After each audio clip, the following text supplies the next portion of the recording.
Minggu ketiga Advent ditandai dengan 2 batang lilin ungu dan 1 lilin merah jambu. Minggu ketiga ini mengingatkan kita tentang sukacita. Kita bersama-sama bergembira untuk menyambut kelahiran Yesus Sang Juru Selamat kita. Lilin ketiga disebut lilin gembala karena kabar sukacita tentang kelahiran Yesus Kristus pertama kali diberitahukan kepada orang-orang yang rendah hati dan tulus. Sakramen baptis menjadi tanda kesatuan kita dengan Allah sendiri. Orang yang telah dibaptis harus siap diutus menjadi bentara gereja untuk menghasilkan buah-buah kasih pada masyarakat sekitarnya. Kesatuan dengan Kristus membuat kita mampu menjadi orang baik dan berguna bagi sesama, sekaligus kita ikut mewartakan iman dan mewartakan siapa yang kita imani, yaitu Kristus. Kesatuan kita dengan Kristus harus dimaknai sebagai kesatuan yang penuh kasih. Kasih yang perlu kita miliki adalah kasih yang serupa dengan kasih Bapa kepada Kristus dan kasih Kristus kepada kita. Kasih yang perlu kita hayati mengambil teladan dari kasih ilahi dan bukan kasih manusiawi semata. Menjadi umat Kristiani adalah suatu panggilan yang berdasar pada pilihan bebas Allah. Kristuslah yang memilih kita. Yesus menyatakan bahwa kita dipilih untuk pergi menghasilkan buah dan hendaknya buah kita tetap. Buah yaitu kehidupan iman dan kasih yang membawa keselamatan manusia dan kemuliaan Allah. Orientasi panggilan dan perutusan adalah keluar, bukan demi diri kita sendiri. Pada pendalaman Advent ketiga, kita diajak untuk melihat baptisan dan panggilan sebagai umat Keuskupan Agung Semarang.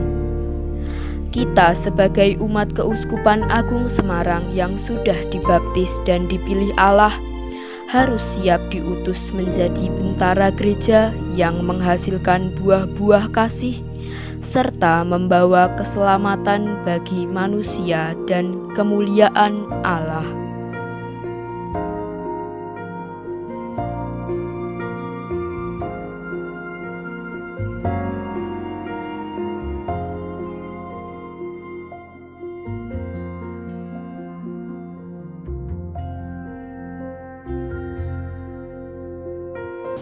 Saudara-saudari yang terkasih, pada Minggu Advent 3 ini kita diajak untuk merenungkan dan bersyukur atas kasih Tuhan yang telah memilih dan memanggil kita untuk menjadi murid-murid pengikut Yesus.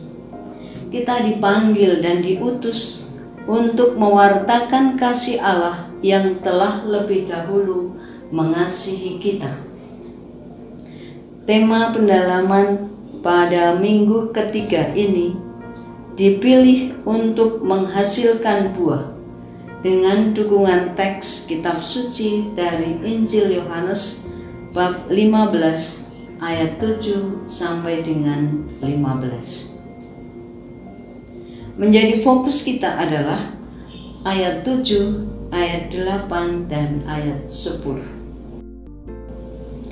Jikalau kamu tinggal di dalam aku dan firman-Ku tinggal di dalam kamu, mintalah apa saja yang kamu kehendaki dan kamu akan menerimanya. Jika kamu berbuah banyak dan dengan demikian kamu adalah murid-murid-Ku. Jikalau kamu menuruti perintah-Ku, kamu akan tinggal di dalam kasih-Ku, seperti aku menuruti perintah Bapa-Ku dan tinggal di dalam kasih-Nya. Saudara-saudari yang terkasih, ketiga ayat tersebut seolah pengandaian sekaligus syarat yang mesti dipenuhi sebagai pengikut Yesus. Namun dalam iman, kita percaya bahwa sabda Yesus itu adalah kebenaran. Kata tinggal di dalam kasih sangat penting dan memiliki makna yang mendalam bagi kehidupan beriman kita. Tinggal di dalam kasih-Nya yang berarti memiliki relasi dekat dengan Yesus, bersatu dengan Yesus, sebagaimana digambarkan bahwa Yesus adalah pokok anggur dan kita adalah ranting-rantingnya. Kesatuan Yesus dengan kita umatnya adalah kesatuan kasih. Kita dipilih, dipanggil untuk tinggal dalam kasih-Nya, dimampukan untuk dapat menghasilkan buah, dan buah itu dirasakan, dialami oleh orang lain, oleh banyak orang, dan buah itu adalah sukacita, kegembiraan, damai yang membawa keselamatan dan kemuliaan Allah. Kita adalah orang-orang yang dipilih, dipanggil untuk menjadi murid-murid Yesus, dados penderek dalam Gusti Yesus. Menjadi pengikut Yesus berarti hidup sebagaimana Yesus hidup dan melaksanakan kehendak Bapa. Melakukan perbuatan kasih adalah yang utama. Apapun pekerjaan kita, aktivitas kita, dan tanggung jawab kita, sebagaimana diteladankan oleh Santa Teresia pelindung paroki kita, melakukan yang kecil dengan hati yang besar, melakukan pekerjaan sederhana dengan hati yang tulus dan penuh kasih. Segala sesuatu yang dilakukan untuk kemuliaan Allah, bukan apa yang kita kerjakan, tetapi bagaimana kita mengerjakan. Misalnya dalam keluarga, dalam komunitas, atau di lingkungan kerja, atau dalam masyarakat. Hal-hal mana yang dapat kita kerjakan? Hal mana yang dapat kita lakukan karena kepekaan atau kepedulian kita? Ambil bagian dalam dinamika hidup bersama sebagai suatu bentuk keterlibatan kita.